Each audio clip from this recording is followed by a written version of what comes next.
Kindly subscribe to YouTube channel and follow on Facebook page at Dr. Zabby's Talk Show. Mo kí ẹ̀yin ìyá, mo kí ẹ̀yin bàbá, mo kí ẹ̀gbọ́n, mo kí àbúrò. Ọ̀rọ̀ tó ń lọ lọ́wọ́ ẹ bá wa kíyèsí.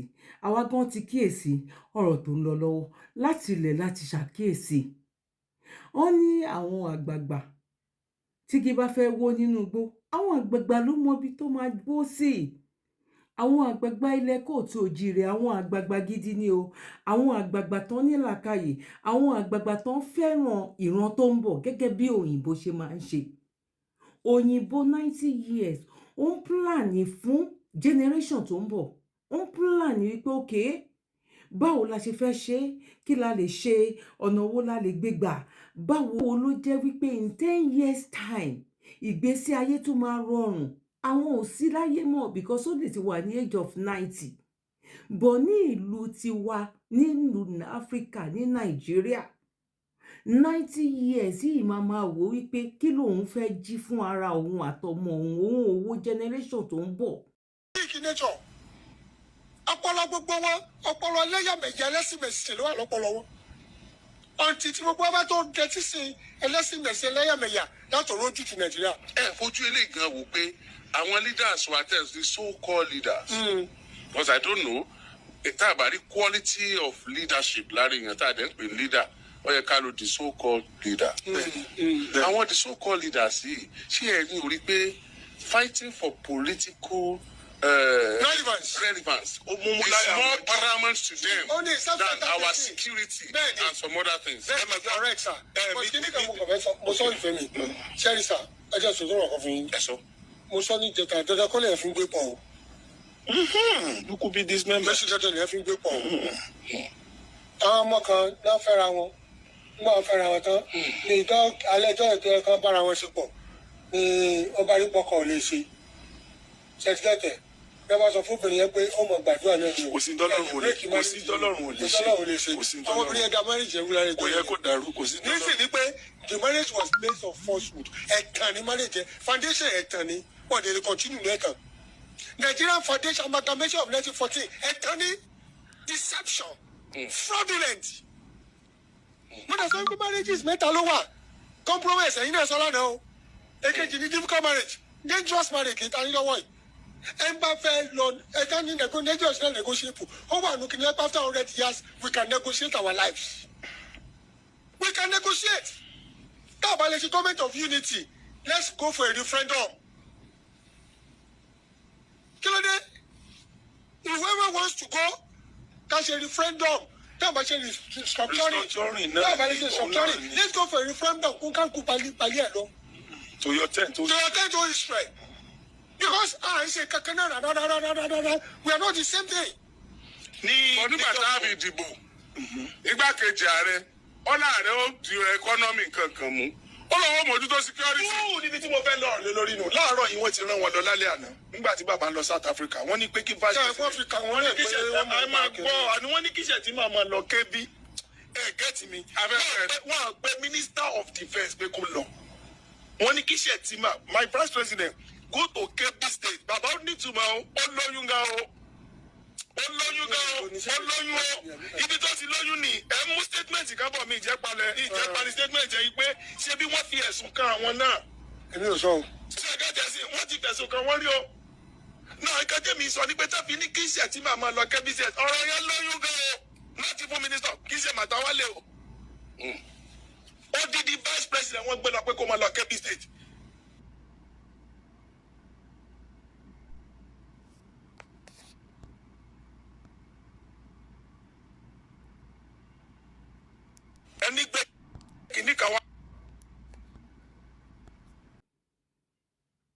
Ìyẹn là ń sọ fún àwọn kan tó ń ronú bẹ́ẹ̀ tó ń wò wípé àkókò ti tó sẹ̀ pẹ̀lú bí gbogbo kíní ìṣeré àníkà lọ kó ní kálukú lọ lọ́tọ̀ọ̀tọ̀ òun ló lè pè wá wípé òun ló lè pè ọmọ kóòtù òjìrè adúpẹ́ lọ́wọ́ orú àwọn àgbààgbà báyìí.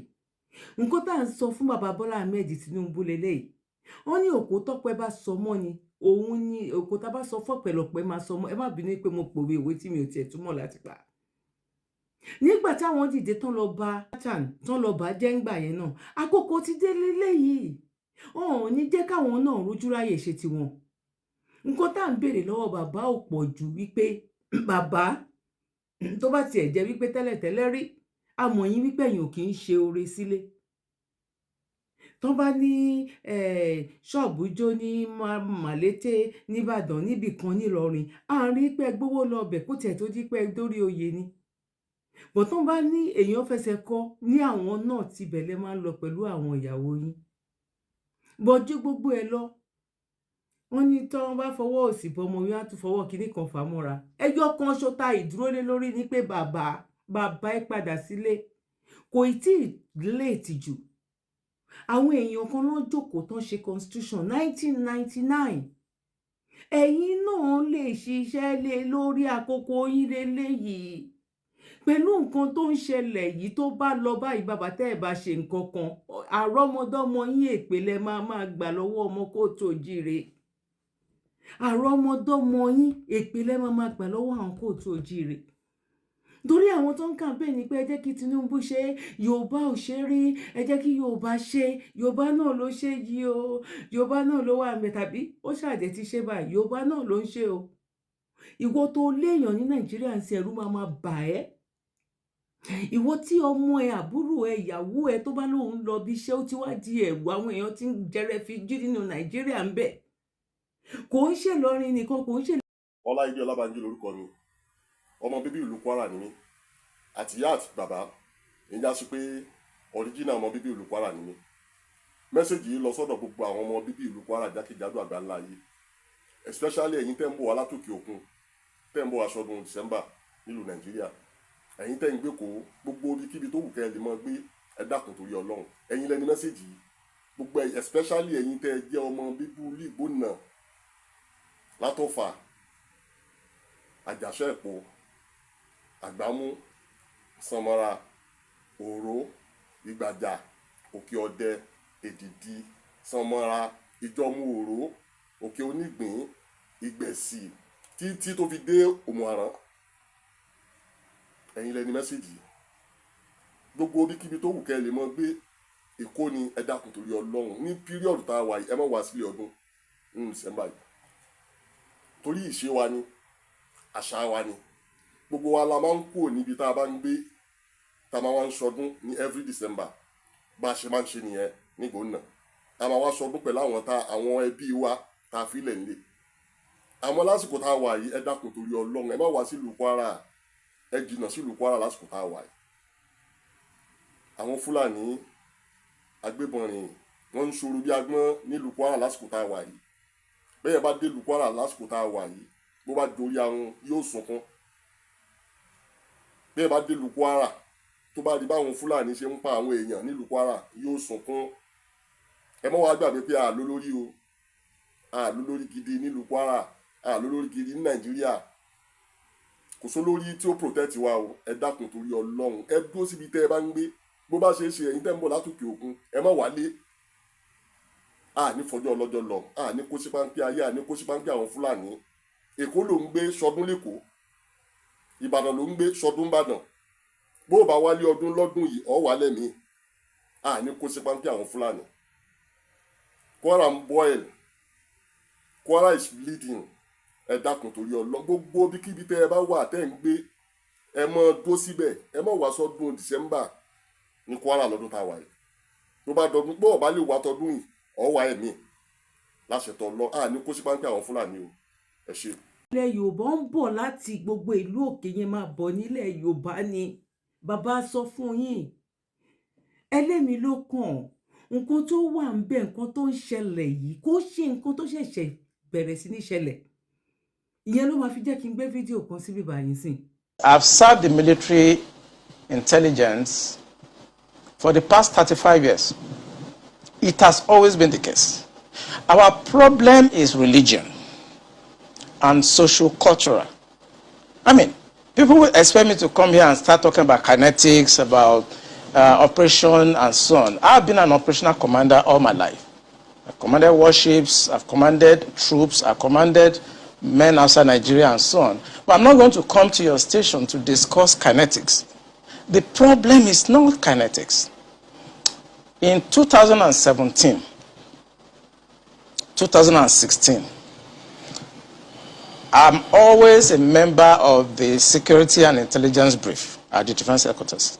I said the center of gravity of Boko Haram and insurgency in Nigeria are the sponsors of that program.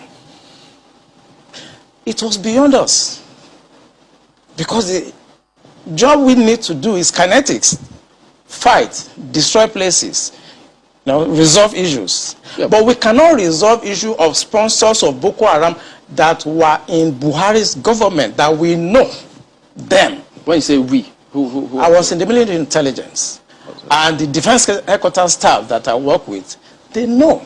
And that was why we couldn't pursue that aspect that could have resolved that problem, because you need to arrest people. And recently, 400 people were gathered as sponsors of Boko Haram. Why is it that government has refused to try them? You remember this Boko Haram issue started since 2012. Yeah. And I was in the military intelligence that time. We arrested those people. It is my organization that actually conducts interrogation and interview. And they mention names. I mean, I can't come on the air and start mentioning names of people that are presently in government now that I know. Presently in government. That the boys that we arrested mentioned.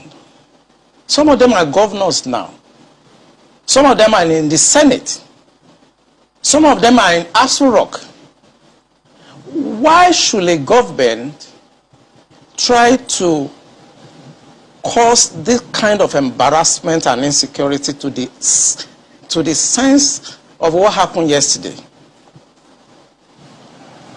And the solution I gave them in 2017, because when I identified the center of gravity for General Shocking, and they couldn't pursue it, because some of them were ministers. And what I'm saying now, the Department of State Services are listening to me. They know them.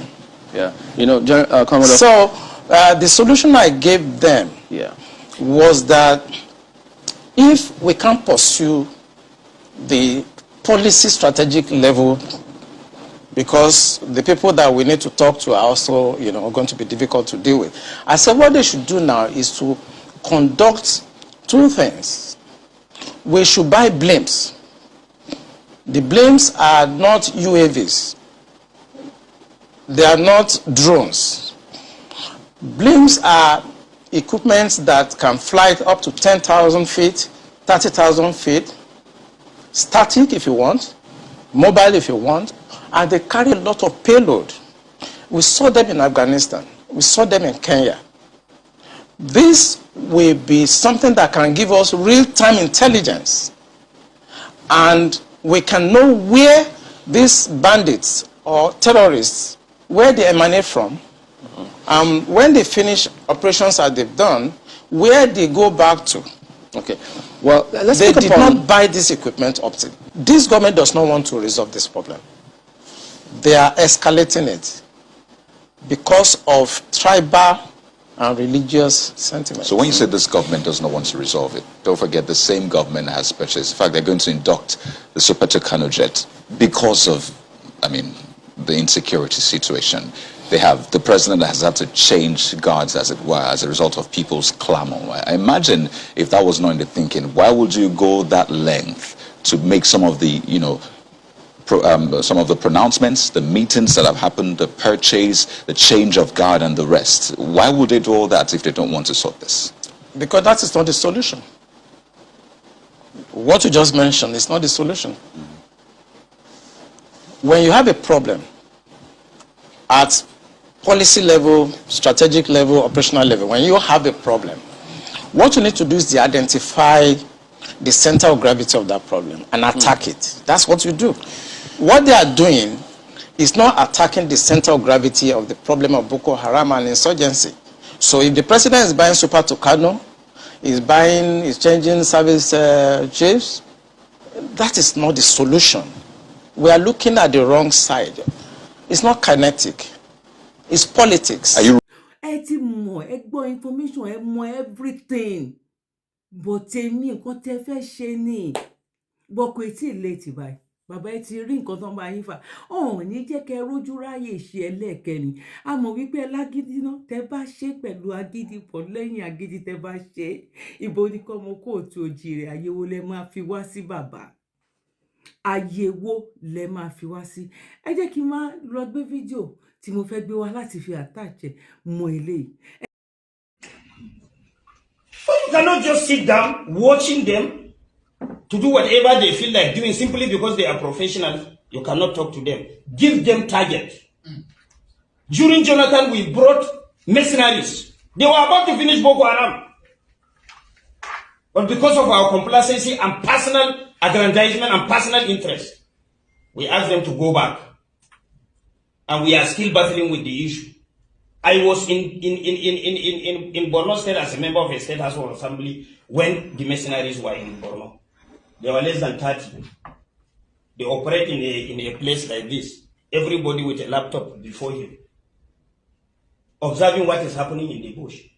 The moment they discovered an enclave, they will be able to identify how many weapons do they have, what kind of weapons are they using, how many AK-47 do they have, how many explosives do they have.